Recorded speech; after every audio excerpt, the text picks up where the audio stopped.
Today on Press TV, the leader of Iran's Islamic Revolution says all anti-Iran sanctions must be lifted simultaneously with the signing of a nuclear deal with the P5+1.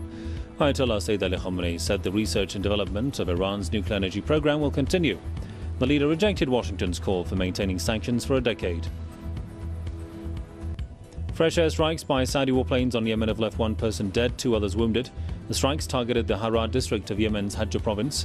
This occurred on the 90th day of the Saudi military campaign against Yemen that so far killed 4,400 people.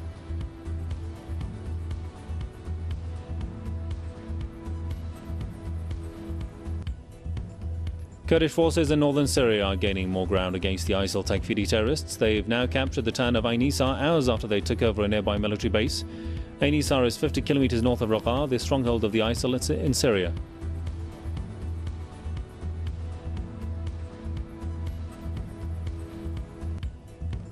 Activists have held a rally outside South Carolina's Capitol building to ask lawmakers to remove the battle flag on the State House grounds. This comes 5 days after 9 African Americans were killed in a terrorist attack. Photos have surfaced of the shooter posing next to the Confederate flag.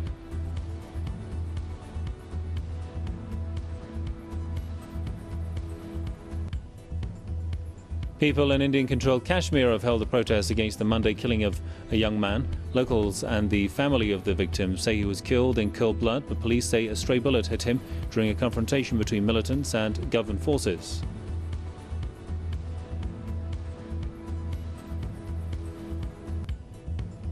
Almost 700 people have died in an intense heat wave in southern Pakistan. Most deaths have happened in the port city of Karachi, where temperatures reached 45 degrees Celsius over the weekend, the highest in Pakistan in the past 15 years.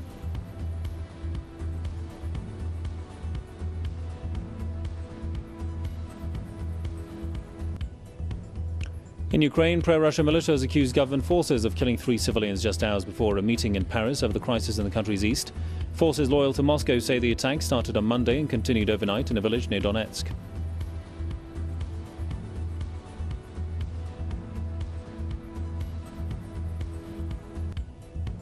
Police in Armenia have used brute force to disperse protesters opposed to electricity hikes.